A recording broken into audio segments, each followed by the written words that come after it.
always yes. I would say thanks for having me here, but I was forced to be here because of it. No. Look, I always love coming to speak to y'all specifically because it always blows me away the impact that all of y'all have on our communities. You know the numbers, right? There was the National Credit Union Administration published a report that showed that minority deposit institutions served 3.9 million members, and aggregate deposits of $33 billion and $27 billion in loans. That's providing access to high quality financial services and capital. This kind of stuff drives job creation and the opportunity for economic development. You all know that better than most. My hometown of San Antonio is the fastest growing city in Texas, and it's one of the fastest growing cities in the United States. And y'all play an integral role. Many of y'all specifically here today play a role in making sure the Alamo cities is going to continue to grow at this pace for the next 100 years. Community institutions like y'all, like credit unions, have been crushed by regulations. Y'all know this better than most, specifically Dodd-Frank. Oh, yeah. And despite everyone acknowledging community banks and credit unions were not the ones involved in the financial crisis, y'all still got impacted by it. One of the most frustrating things for me since I've been in Congress, or one of the reasons I actually ran for Congress, was my frustration with the caliber of those leaders up here. If you serve on the Financial Services Committee, you should know the difference between investment bank, community bank, and credit union. But unfortunately, y'all know all too well that does not actually happen. Right? The same rules that apply to investment banks should not apply to those that are focusing on the needs of consumers and customers the way that y'all do. During my time in Congress, I've been proud to support legislation that has provided regulatory relief for credit unions from those burdensome requirements that were put in place by Dodd-Frank. And on top of this, I'm proud to have made it easier for people to open bank accounts online to better support underbanked areas. Just as important as having financial institutions serve communities of color, we have to ensure that these institutions reflect the diverse folks that y'all are serving. And y'all were founded on this premise by helping all people. And diversity leads to better service, it leads to greater innovation, it leads to improved solutions, and it leads to increased membership. Everybody in this room knows that. These things make credit unions strong and sustainable, which ultimately leads to greater strength for the entire credit union system.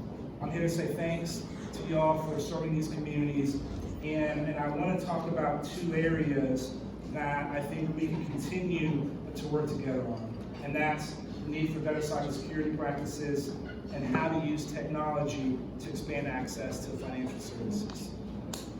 We're aware of the growing cybersecurity threats facing the government and the private sector. Cyber criminals are increasingly using hacking for profit. There's a crazy stat by Verizon. 71% of breaches were financially motivated, and cyber criminals share data, tools, and expertise, advancing their operations in this illicit marketplace, and they're basically bartering their services to one another. Moreover, the data breaches threaten the ability of credit unions to provide secure services to their members. Last year in 2019, the average time to identify a breach was 206 days. Oh my God. Right? That's not, as we say in South Texas, no grammar. The increase in mega hacks, Okay. right? 140 million credit report records and Equifax. Now, nobody in this room, none of y'all customers, volunteered that information to Equifax, right? Built a system that they were able to get that information where nobody was able to could volunteer or not provide that information. And then you have the Marriott hack, right? Now I'm a Bon Voy member, right? Proud almost platinum, they told me yesterday. I was like, it's the beginning of the year. How am I already close to platinum? But this is stuff, these are breaches that impact y'all businesses every day. Last year, there were 3,800 publicly disclosed breaches that compromised 4.1 billion records of Americans personally. 4.1 billion records. That was just in 2019 alone. When I served on the Oversight Government Reform Committee when Equifax happened. This breach could have been prevented if Equifax would have followed some very basic things when it comes to good digital system hygiene. They didn't patch the software. It was a vulnerability that we knew about that led to 140 million records being discovered. Unbelievable. It's important that your customers know that they have access to free credit check. I know you're promoting that, and they should exercise this right after a brief. I did a telephone town hall recently in my district. A couple thousand people on the line, and we asked. I generally throughout the remarks I asked questions, and people push 1 or 2, 1 yes, 2 no, things like that. And the question was, have you ever been the victim of a cyber attack? 60% of the people on the line said yes. Right? I knew that number was going to be high, but it's pretty wild that many people, just at random know that that's happening. This is crazy, and that's why we need to have a national breach standard for notified consumers about their data being compromised.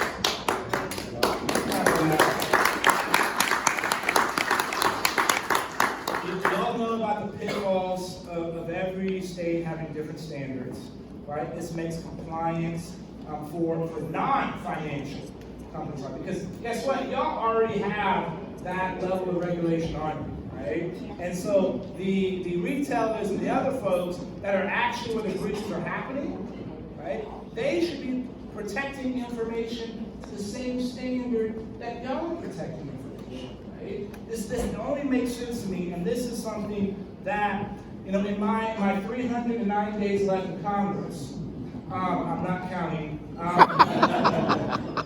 we think that this is something that we're going to try to do. So this is, as we introduce, and y'all introduce more technology into your systems, right? We're becoming a more interconnected world, which is a good thing. But we have to take advantage of technology before it takes advantage of us. We're talking about 5G. Why does 5G matter? It's going to be great to download a 4K video on a phone in 3 seconds. But it's latency is what makes 5G really exciting. Latency means you do something on your phone, that command goes to some server in the cloud somewhere and comes back. That trip, the time it takes, is called latency. 5G is going to allow us to do that in 10 nanoseconds. Why does 10 nanoseconds matter? Our thoughts are in 8 nanoseconds. So now you're going to have the entire power of the internet in real time. What is that going to allow us to do? Shut up.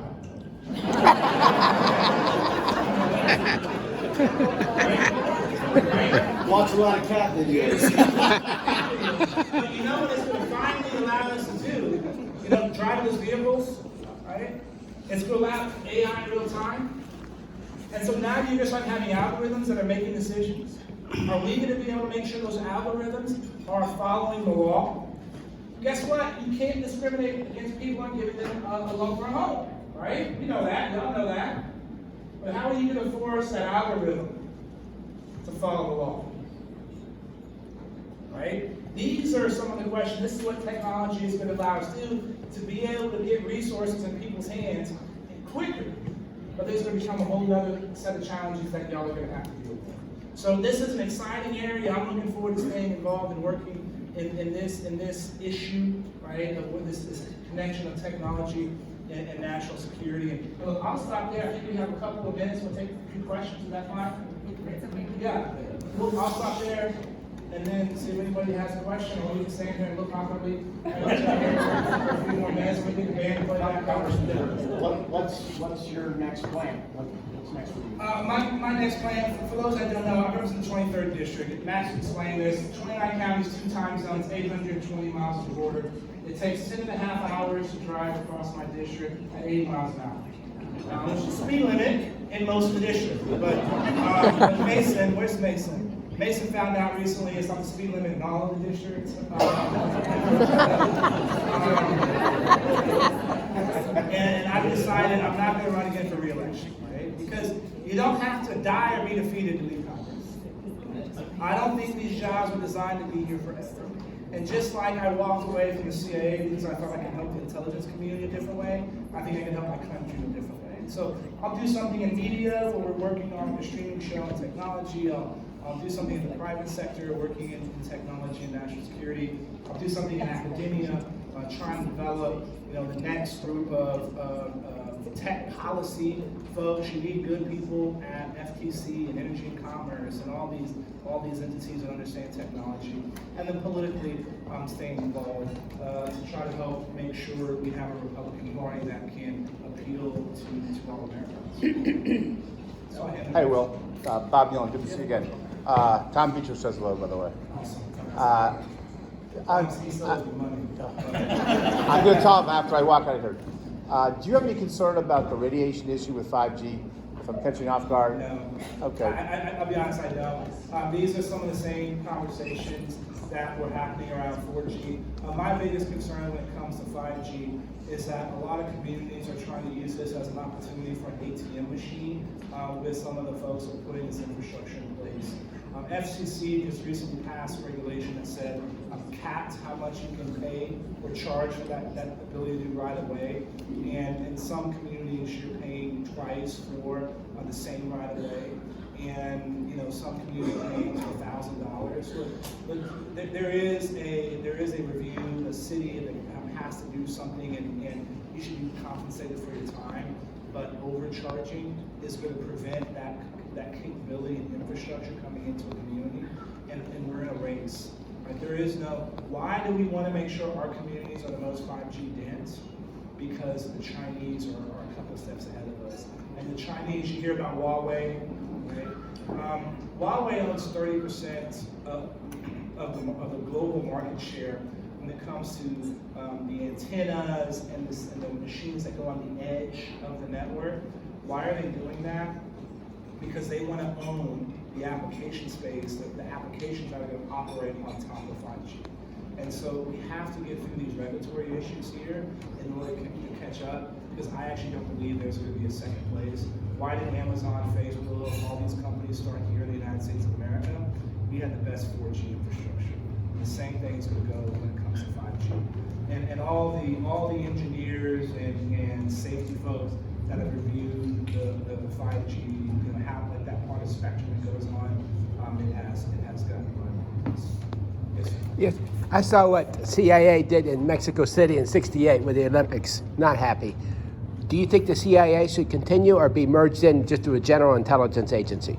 I don't know what you're referring to about what happened in '68 in Mexico. We're not getting a debate on that here. But no, look, the CIA is a foreign intelligence organization, and it should still continue to be a foreign intelligence agency. I'm proud to have served in it. And guess what? I was in the CIA when 9/11 happened. Okay? I was the 4th employee in the unit called CTCSO, the Counterterrorism Center Special Operations Division. At that time, the number of real incredible attacks on our homeland was outrageous. And if you would have told any of us back then that would be another 19 years before another major attack on our homeland, at that time, we would have said you were crazy. And the reason there hasn't been another major attack is the hardworking men and women in our military, the hardworking men and women in our federal law enforcement, the hardworking men in our diplomatic corps, and most importantly, the hardworking men in our intelligence services, especially the CIA. So, Bravo, bravo.